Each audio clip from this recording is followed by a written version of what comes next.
Right now we're making the brown sugar sauce recipe.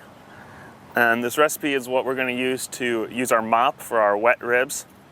It's got butter, onion, brown sugar, tomato sauce, and Worcestershire sauce. A full stick of butter in a pan that's sitting on top of our smoker.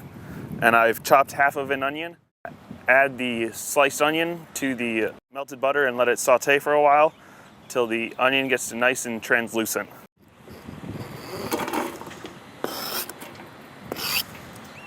So now we're just gonna let this sit a while and simmer, and we're gonna be constantly stirring it.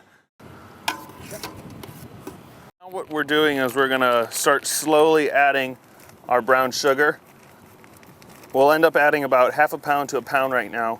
And we wanna slowly add it and keep mixing it. This is important because if you let it sit, the sugar will just burn.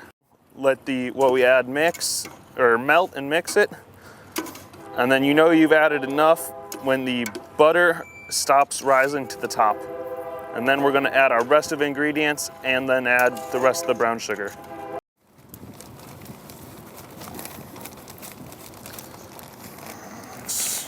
So that's a pound.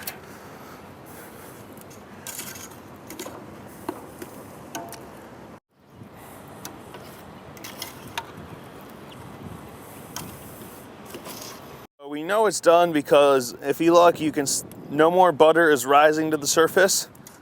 And so now we're gonna go add the rest of our ingredients. So now what we're adding is our 2 cans of tomato sauce.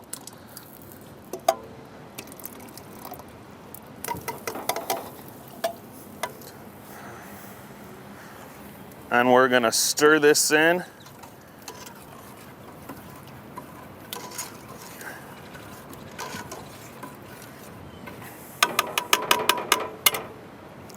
And we're gonna go ahead and add the rest of our brown sugar. So that's 2 pounds of brown sugar in the sauce now.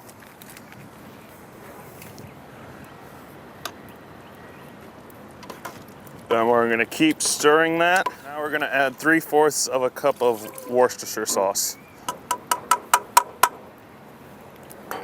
Now we're gonna keep mixing this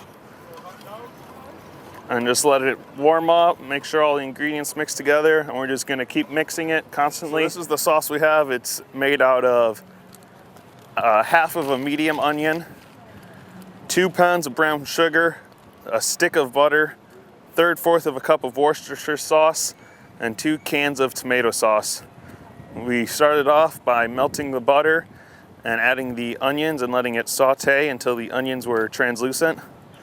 Then we added 1 pound of brown sugar, let it melt, and we proceeded to add 2 cans of tomato sauce, the rest of the brown sugar, and Worcestershire sauce. And we are just gonna be constantly stirring it to make sure nothing burns until it's ready to start mopping our stuff. We're gonna start mopping about an hour to an hour and a half before we're ready to serve. We call this a mop because we mop it onto the meat. We're gonna be mopping about once every 15 minutes until they are ready to come off.